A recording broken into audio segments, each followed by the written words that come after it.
প্রতিদিন দুপুরবেলায় খাওয়া দাওয়ার পর গোপুকে নিয়ে ওপরে এসে যখন ওকে ঘুম পাড়িয়ে দিই, তারপরেই আমার কাজ থাকে ভিডিও পোস্ট করা বা ব্লগ এডিট করা, মানে টুকটাক যা থাকে ব্লগিংয়ের জন্য সেই কাজগুলো করা।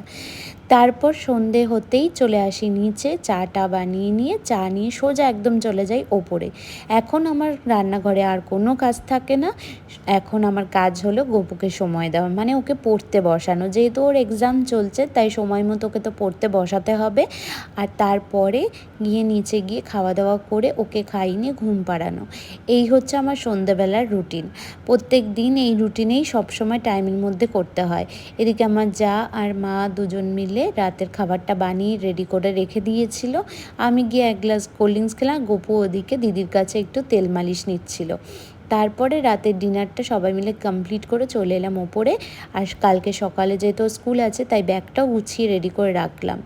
আর তার সাথে সাথে জামা কাপড় আয়রন করা ছিল, সেগুলো বের করে রেডি করে রাখলাম হাতের সামনে, যাতে সকালবেলা উঠে তাড়াহুড়ো না করতে হয়। প্রত্যেক দিনকার কাজকর্ম টুকটাক গুছিয়ে রাখলে দেখবে হাতের সামনে কাজ অনেকটাই গোছানো থাকে। কাজ কিন্তু বাড়তি কাজ বলে কোনো কাজই থাকে না। আর কাজ সময়ের কাজ সময় করে নেওয়াটাই আমার মনে হয় ভালো। তারপর একদম শান্তিতে বসে থাকা যায়। রাতে স্কিন কেয়ারটা করে নিলাম, গোপুকে একটু ক্রিম মাখিয়ে দিলাম। এবার তো তাড়াতাড়ি ওকে ঘুম পাড়াতেই হবে, নাহলে কাল সকালে আবার তাড়াতাড়ি উঠতে পারবে না। তো চলো আজকের মতো ব্লগটা এখানেই শেষ করলাম।